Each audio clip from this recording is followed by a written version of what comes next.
যারা যারা কার্তিক ব্রত ধারণ করেছো তাদের আমার অনেক প্রণাম জানাই। এই কার্তিক মাস নারায়ণ, শিব, তুলসী এবং মা গঙ্গার জন্য সমর্পণ করা হয়েছে। এই দিনে ভক্তরা ছোট ছোটভাবে ভক্তি করলেও যেভাবেই ভক্তি করুক তাদের সমস্তটা কাজে লাগে। কার্তিক মাস এতটাই গুরুত্বপূর্ণ। ব্রহ্মা বললেন, কার্তিক মাসের শুক্লা ত্রয়োদশী তিথিতে সকল বেদ, চতুর্দশী তিথিতে সকল যজ্ঞের সঙ্গে সকল দেবতা, আর পূর্ণিমাতে সকল তীর্থের সঙ্গে শ্রী কেশব অন্তিম পুষ্করণীতে অবস্থান করেন। যারা ব্রহ্ম হত্যার মতো পাপ করেছে তারাও এই কার্তিক ব্রত পালন করে পবিত্র হয়। এই দিন গরম জলে স্নান করলে নরকবাস হয়। সমগ্র কার্তিক মাসে গরম জল স্নান করা একদম উচিত নয়।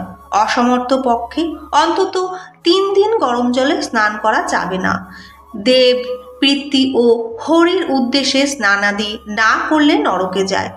এই দিনে গৃহস্থেরা আত্মীয় স্বজনকে ভোজন করিয়ে পিতৃগণকে উদ্ধার করে। অন্তিমে তারা বৈকুণ্ঠ ধাম পায়। এই 3 দিন গীতা গ্রন্থ পাঠ করলে অশ্বমেধ যজ্ঞের ফল লাভ হয়। বিষ্ণুর সহস্রনাম পাঠে পাপ স্পর্শ করে না, আর ভাগবত শাস্ত্র শ্রবণে পুণ্যফল বর্ণনা করতে কেউ সমর্থ নয়। হরি পূজায় মুক্তি লাভ হয়। প্রাতকালে শয্যা ত্যাগ করে শৌচ স্নান আদি করার পর নিত্য ক্রিয়া করে ভক্তিতে শ্রীহরির অর্চনা করতে হবে। উদ্যান কিংবা গৃহে মণ্ডপ তৈরি করতে হবে।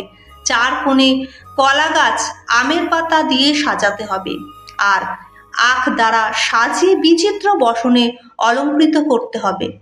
রোজ গীতা মাহাত্ম্য শুনতে হবে, তাতে সমস্ত পাপ মুক্ত হয়ে যাবে। পুরাণজ্ঞ, শুচিদজ্ঞ, শান্ত সাধু সুধীজন কার্তিক মাসের পুণ্য কথা প্রবচন করতে হবে।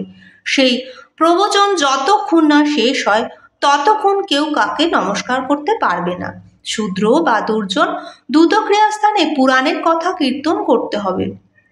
ভক্তিহীন দুরাচারী নরাধম পুরাণ কথা শুনলেও কোনো পুণ্যফল পায় না। পুরাণ পাঠের শেষ দিনে গন্ধ, মাল্য, পুষ্প, বস্ত্রাদি দ্বারা পুরাণ পাঠকের পুজো করতে হবে, তাতে শ্রোতৃগণ কখনো দরিদ্র বা পাপী হবে না। পাঠ শ্রবণকালে ভোগ বাসনায় অন্যত্র গেলে সম্পদহানি হবে। উচ্চাসনে বসে বক্তা যখন প্রণাম করবে তখন যেন কেউ শায়িত না থাকে, তাহলে সে জন্মান্তরে বৃষভিক্ষ হবে। পুরাণ বর্ণনায় যে বিঘ্ন করবে সে নরকে কোটি কাল অবধি বাস করবে। শ্রদ্ধায় পুরাণ শ্রবণে ব্রহ্মপদ লাভ হবে। পুরাণজ্ঞের আসনের জন্য কম্বল, মৃগচর্ম, বস্ত্রাদি দ্বারা ব্রহ্মলোকে যায়। বক্তার তুষ্টিতেই দেবতাগণ তুষ্ট হয়। তাই পুরাণজ্ঞের তুষ্টি সাধন করবে।